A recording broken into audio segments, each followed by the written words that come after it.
dernière et la première. La F40 restera la dernière voiture conçue du vivant d'Enzo Ferrari. Des témoins de l'époque soulignent d'ailleurs que malgré son grand âge, il s'était impliqué dans certains choix techniques. La 959, de son côté, est le modèle du renouveau, celui qui, dans les années 80, prépare l'avenir de Porsche. Toutes deux sont pourtant issues d'un projet semblable, basé sur la réglementation du mythique groupe B, la catégorie des voitures de rallye la plus folle jamais imaginée. Le groupe B sera interdit avant qu'elles n'entrent en production. Elles relèveront alors d'une autre catégorie, officieuse cette fois, les supercars. Pour vous les présenter, la rédaction de Sport Auto a laissé la parole à un pilote chevronné qui est également le propriétaire de la 959, Jean-Pierre Richelmy, triple champion de France de rallye sur terre, vainqueur de la Coupe du Monde sur glace 2001, double vainqueur de Pikes Peak. Jean-Pierre a tout le talent nécessaire pour vous faire partager ses sensations sur le tracé de la célèbre spéciale de Turini.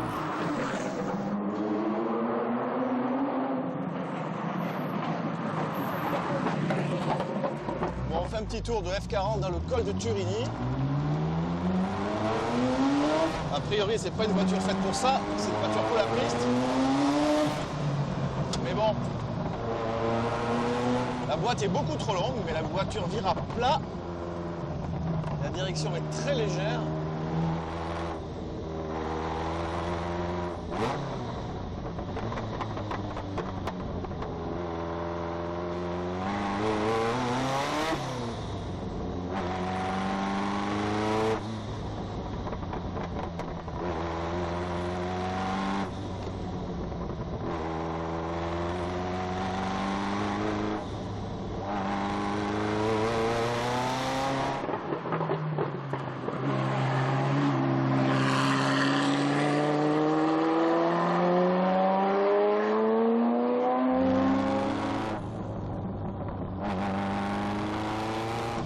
Je me régale. Il faut assez doser hein, parce que c'est on-off un peu. Si on met gaz en première, on fait un petit état queue, mais bon, c'est sympa. Ça motorise pas mal. Hein. Ça patine un peu.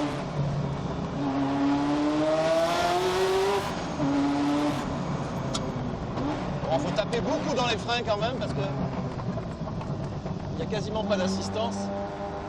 Faut taper très fort sur la pédale, mais bon, on a un bon feeling avec les freins. Ah, le bruit est génial.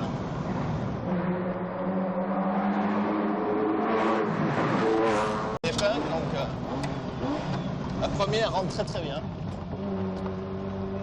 Faire attention à la garde au sol, hein, c'est toujours le même problème. Voilà. On va tirer un peu plus la première pour avoir plus de couple.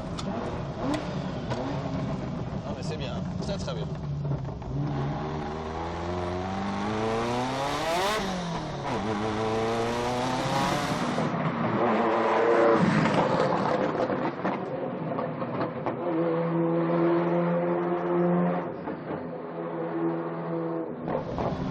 L'embrayage est un peu dur, très verrouillé, mais au moins les vitesses sont bien enclenchées. Hein.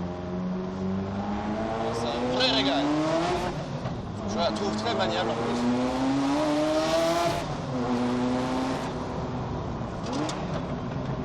Quel bruit!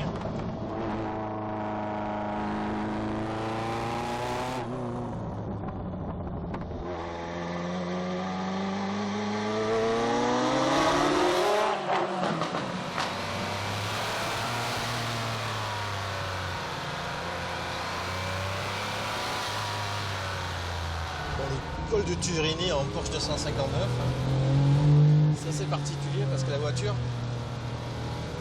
est très puissante mais difficile à utiliser quand même sur une route sinueuse. En fait cette voiture c'est un concentré technologie de chez Porsche il y a 20 ans qui a une suspension réglable en dureté et en hauteur. Malheureusement le résultat c'est que la voiture est un peu trop souple.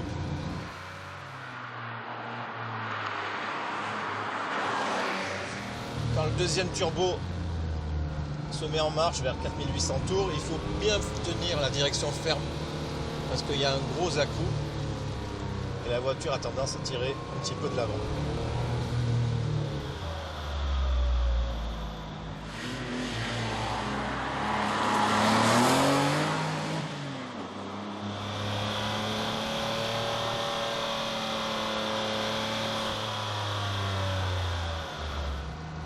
C'est une boîte 6 vitesses, c'était la première voiture avec équipée d'une boîte 6 vitesses en série.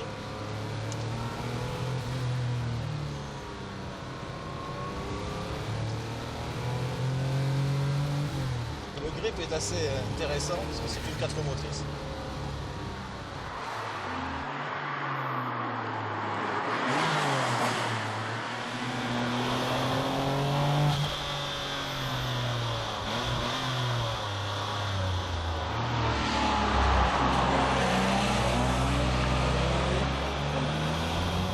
Donc la voiture est quand même scotchée par terre avec une grosse tendance au sous-virage.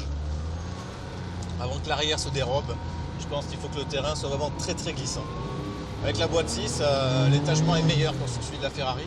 Les rapports étaient trop longs sur la Ferrari. Là, on arrive quand même à utiliser un petit peu la troisième.